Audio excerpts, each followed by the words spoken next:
Hi guys, so David Davis, Brexiteer, was in Parliament on Tuesday, the 16th of February, presenting his new bill to defend freedom of expression or free speech in universities.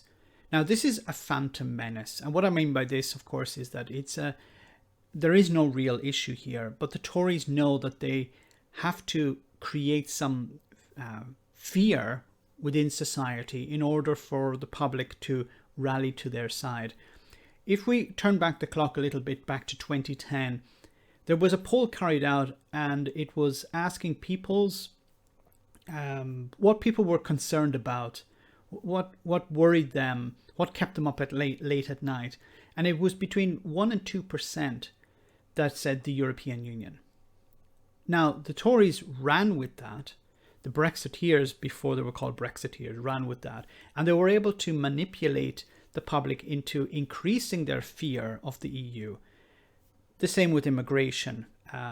Immigration was not a very important issue for many people in the late 1990s or early 2000s, but the Conservatives were able to turn it into a massive fear, and they were able to win elections on the issue of immigration or the European Union. Those issues have fallen by the wayside, so now they have a new threat. The new threat, of course, is cancel culture and deplatforming, which, of course, are not real threats. Now, David Davis is going to talk about freedom of speech, freedom of expression. You have to remember that free speech exists in the House of Commons. Outside, it does not. If you say something, you can say something, but there will be a consequence. You can be taken to court and sued. In the House of Commons, you can't. But what he's going to say now is he's trying to present the idea or the position that freedom of expression is under threat in universities through cancel culture and deplatforming. Let's hear what he had to say. We will move straight to the 10-minute rule motion. I call Mr. David Davis. Thank you, Madam Deputy Speaker. I commend your efficiency in that respect. Madam Deputy Speaker, I beg to move that leave be given to bring in a bill to place a duty on universities to promote freedom of speech, to make provision for fining universities that do not comply with that duty and for connected purposes. Now, how do you define free speech in a university? And how do you fine a university for not upholding free speech? The principal reason that our kingdom is a great nation can be encompassed in one word: freedom. Freedom of action, freedom of assembly, freedom of thought, freedom of belief, freedom of speech, freedom under the law. And of all these freedoms, the most precious is freedom of speech. It's been fundamental to the development of our culture, our society, our literature, our science, and our economy. Indeed, our national wealth today owes more to the free exchange of ideas than to the exchange of goods. Which, coming from a Brexiteer, is interesting. Freedom of speech is fundamental to everything we have, everything we are, and everything we stand for. Over 300 years ago, it was this Parliament that enshrined our right to freedom of speech in law. The 1689 Bill of Rights became a symbol of hope for the rights of people everywhere throughout the globe. Since then, peoples and democracies the world over have followed our example. When representatives of the globe gathered in 1948, in the aftermath of unthinkable destruction and despair, we as one people, one human race, said never again. Now, it's important, what he's saying here is correct. There's a lot of sense here about what freedoms people had in the past.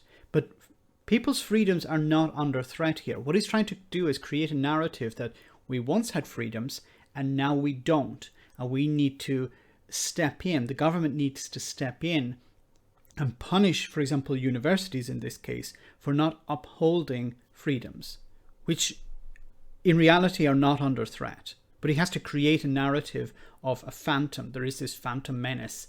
There is this threat that we need to deal with.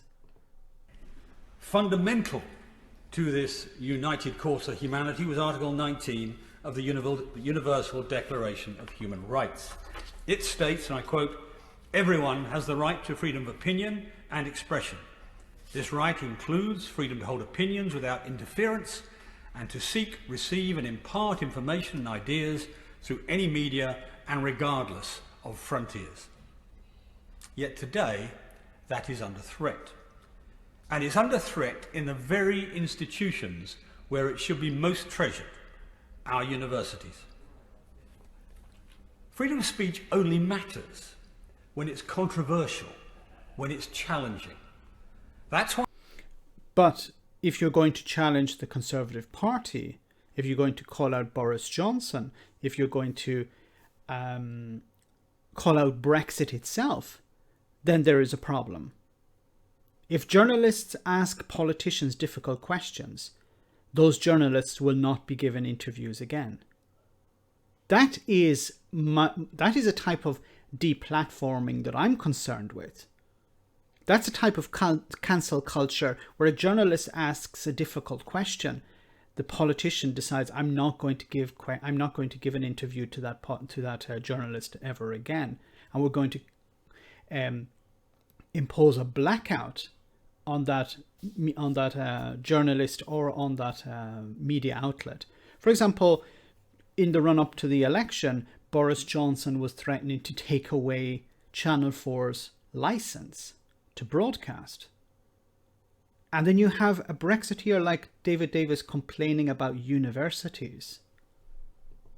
Why the greatest characterization of free speech is that attributed to Voltaire by his biographer, who said, "I may disagree with what you say, but I'll fight to the death for your right to say it."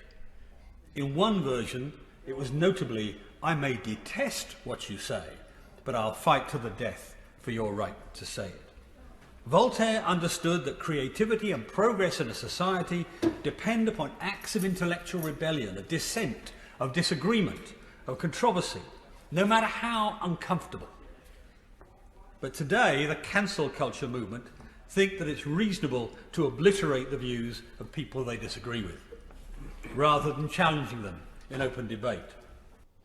Can you give us some examples? It would be nice to actually hear some examples of this cancel culture where somebody has actually been cancelled, because he's going to later talk about Peter Hitchens and some other celebrities who have not been taken off the air, have not been suspended in any way, have not been cancelled.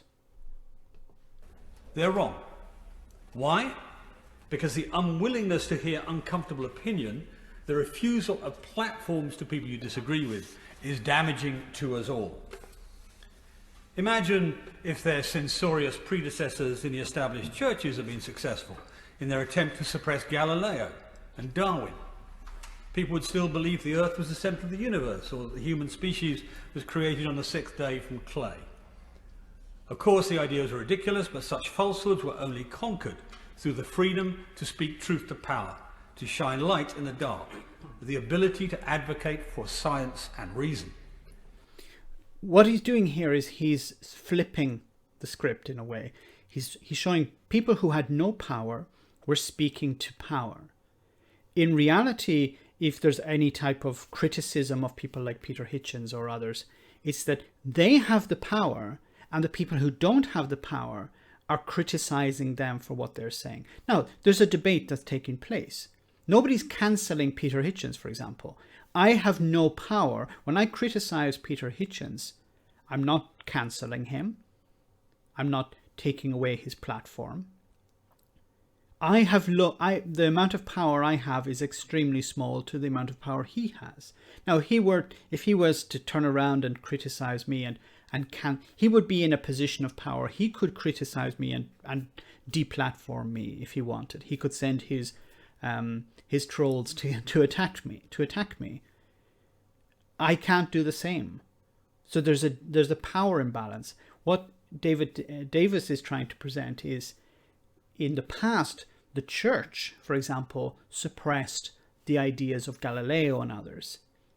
Today, individual students are having a problem with somebody who has opinions that they feel will influence others and influence policy into suppressing those individuals.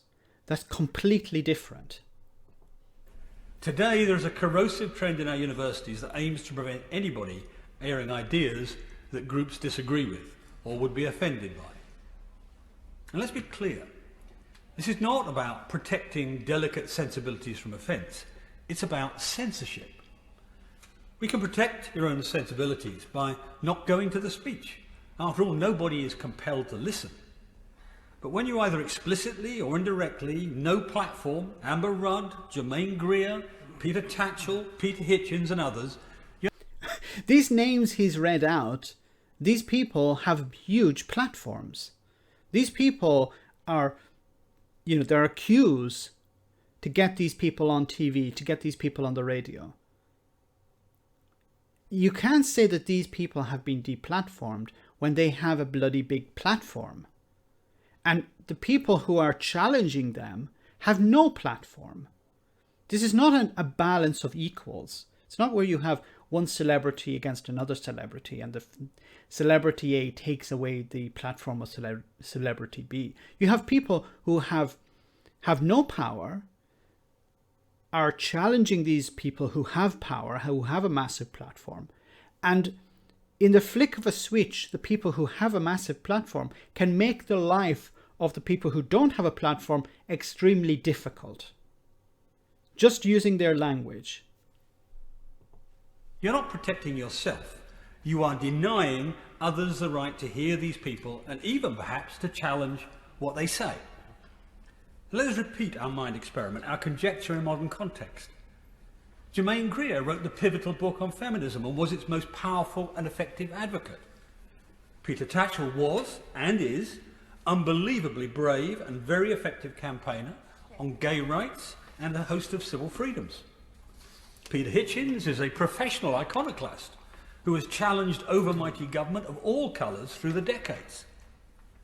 Imagine again what would have happened if they and their allies had been prevented from pursuing their causes. But they haven't been prevented.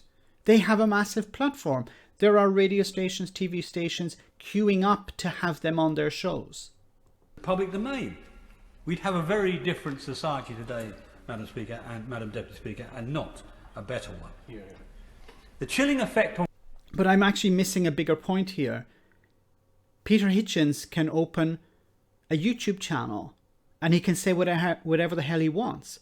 In the same way, I can open a YouTube channel, and anyone listening to this can open a YouTube channel and say whatever the hell they want. If you don't like YouTube, you can go to somewhere else. There's no one stopping you. People seem to forget that freedom of expression is an American concept, and it's between the individual and the state.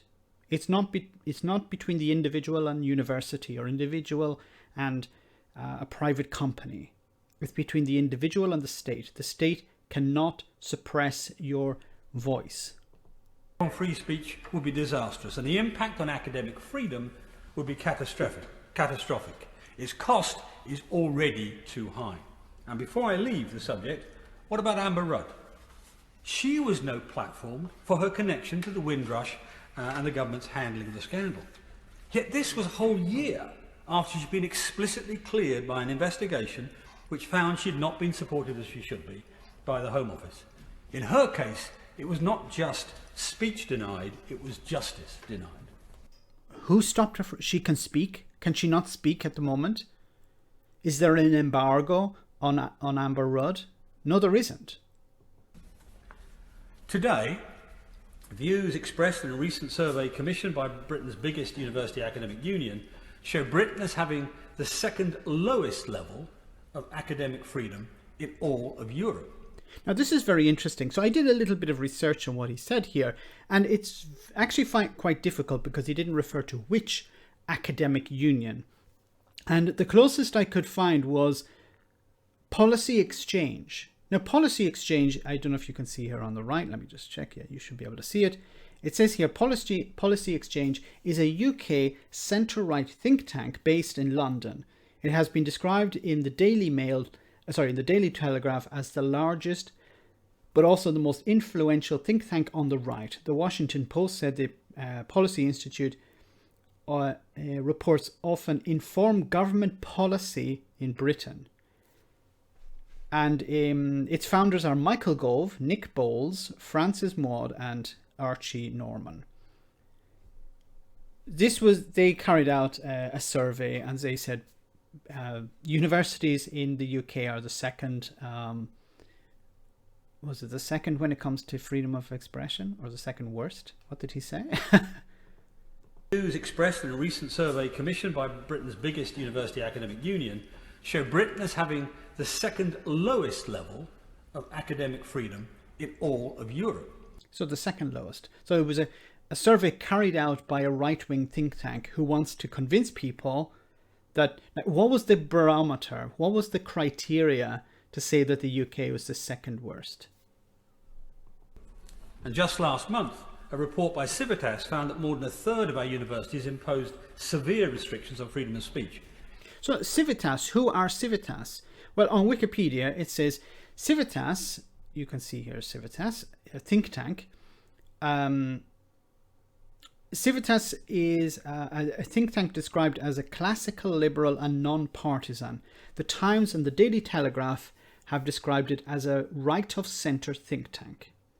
Its director, David G. Green, so David George Green, who's the director of Civitas, is the chief executive of the British think tank Civitas, which was founded in 2000. He is the author and writer of many British newspapers, including The Times, the Sunday Times, the Daily Mail, the Sunday Telegraph, the Daily Telegraph, and others.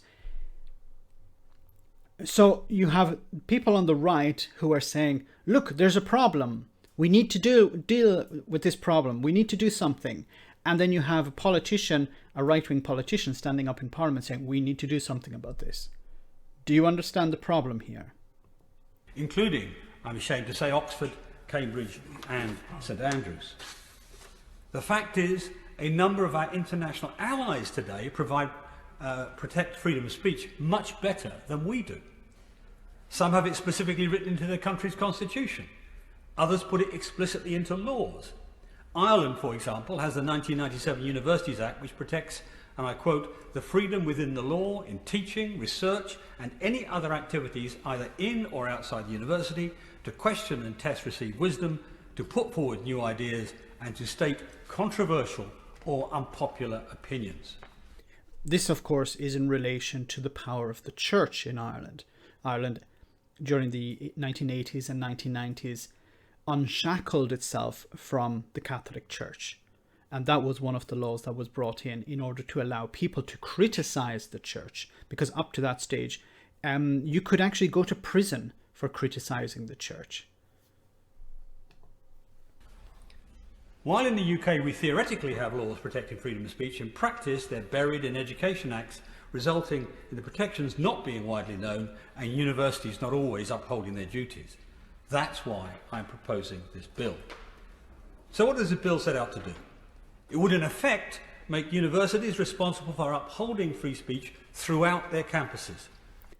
And how would you identify that? How would you know whether they upheld their responsibilities when it came to freedom of expression or not? Well, that's where a czar would come in. This is where someone handpicked by the government would go to the university and decide, well, we need to have a few more knuckle draggers in here spewing their hatred, and then we can have a proper balance. And we don't want to have too many scientists. We want to have more politicians and more commentators instead of actually experts providing information to the public or to the students. Freedom of speech is not, of course, absolute. With rights come responsibilities, so speech that was illegal would, of course, be forbidden. But who will define whether it's illegal or not? Because it's a very thin line where, and it's easy for people if they know, well, I can't say X, then I'll say everything around X in order to get around the problem. That's not about proper debate. It's about creating an environment where people can push particular ideas and not be challenged. Because if you say, well, we don't want these people here, then that's considered illegal. Or if we, for example, we don't want to turn up, that can be considered deplatforming. Because if nobody turns up for the speech, then what's the point in having the speech? Incitement to violence, for example. But speech that's merely unpopular with any sector of the university would not be proscribed. Controversial views would not be proscribed. The challenging of established positions would not be proscribed. So challenging the government, challenging Brexit, for example, saying Brexit is a pile of crap, would that be beyond the pale for someone like David Davis? Or would it be protected? Whilst we may not agree, whilst we may not approve of what's being said, the right to free speech is the foundation stone of our democracy. To stand idly by while this foundation is being eroded is a dereliction of our duty. This bill makes it the absolute duty of every university authority to protect that most fundamental of our freedoms, the right to free speech. I beg to move. Once again, this is to create a problem that does not exist. There is no problem of freedom of expression in British universities. Now, if you listen to the right-wing think tanks, they will say, yes, there is a problem and we need to enforce some sort of restriction on the students. The students should not be allowed to dictate, in their eyes, who comes to the university. We have to remember, as I said before, there's a power dynamic. This is a difficult topic to deal with. Yes, freedom of expression is very important, but it's not under threat in the UK. People like Peter Hitchens or others can go to the university. They can say what they feel, but it's important to remember that they have a huge platform. They have a huge amount of power. People who are responding to them have no power, and things that certain individuals say carries a lot of weight and can influence policy. People who have no platform or have a very small platform are very limited in what they can do and how they can influence government. That's what's important to remember.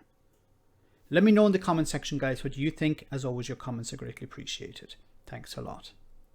I want to say a big thank you to all of my patrons. You ensure that this channel continues to exist. I'm eternally grateful for all of your support. If you join Patreon, you will receive instant access to our Discord server, where we have both audio and video chats. You can chat with me and other patrons, where we discuss important and non-important issues. Becoming a patron per month costs about the same as a large coffee, so why not check it out?